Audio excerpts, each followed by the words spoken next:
Shalom from Interfaithfulness, where we're building bridges, where history builds walls. Have you ever been stuck?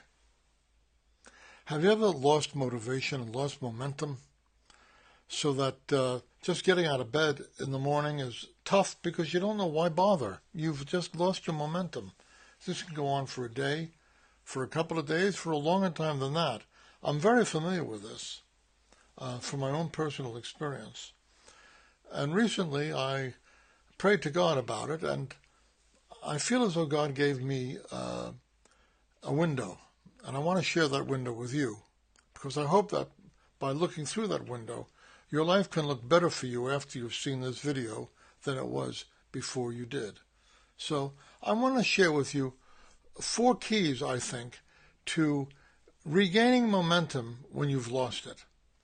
The first is you need holy examples. Many people get this from biographies, good examples, people whose momentum and whose reason for living, whose way of dealing with life is inspiring to you.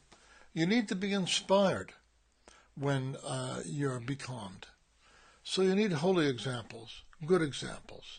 Number 2, you need the Ruach HaKodesh, the Holy Spirit. If you're a Yeshua believer, God has placed His Spirit in you in a special way, and that Spirit is an animating Spirit. It is the flesh is of no avail, is the Spirit that gives life. This is a living Spirit. The Holy Spirit, the Apostle Paul says that God's love has been poured into our hearts through the Holy Spirit has been given to us. This is God's animating Spirit, so you need to ask God, Father, please, by the influence of your Spirit who does reside in me, I pray that you would help to animate me. May you blow the wind of your Spirit in my sails and help me to get moving, because frankly, right now I'm becalmed. The third thing is holy goals. In Philippians, Paul says, forgetting what lies behind, forgetting my old system of motivations, forgetting the things that used to make me tick, he says, forgetting all of that, I press on for the upward call of God and Messiah Yeshua. He had holy goals. He had a very effective life, extraordinarily productive. He traveled very widely. His influence is still felt 2,000 years later. And he had holy goals, and he kept those goals in mind. And maybe one of the reasons why you're becalmed and why you're just not getting anywhere is that you don't realize, but you've fallen down in the goals department. You're trying to prove to your cousin or to your mother or to your sister or to your wife or to your husband that you're not lazy. You're trying to prove to somebody else that you're as good as they are. These are not good goals.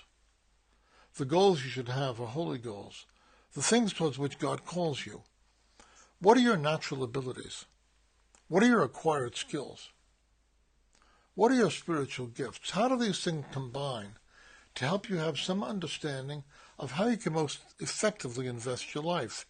Get back to looking for and looking at and looking through holy goals.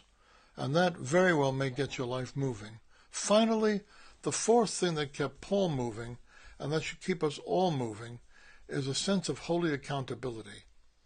He said, we must all stand before the judgment seat of Messiah to give an account of ourselves for the deeds done in the body. Therefore, he says, knowing reverence for God, we persuade men.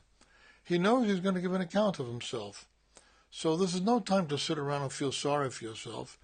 It's no time to get on the internet and waste your day watching YouTube or Facebook or things that are worse than that. It's time to realize you're accountable for the life you live. And although God doesn't expect miracles from you, He does expect motion. So, may you have and find holy examples. May you access the presence of the Holy Spirit. May you focus on holy goals. May you recognize that you are accountable for the life you live.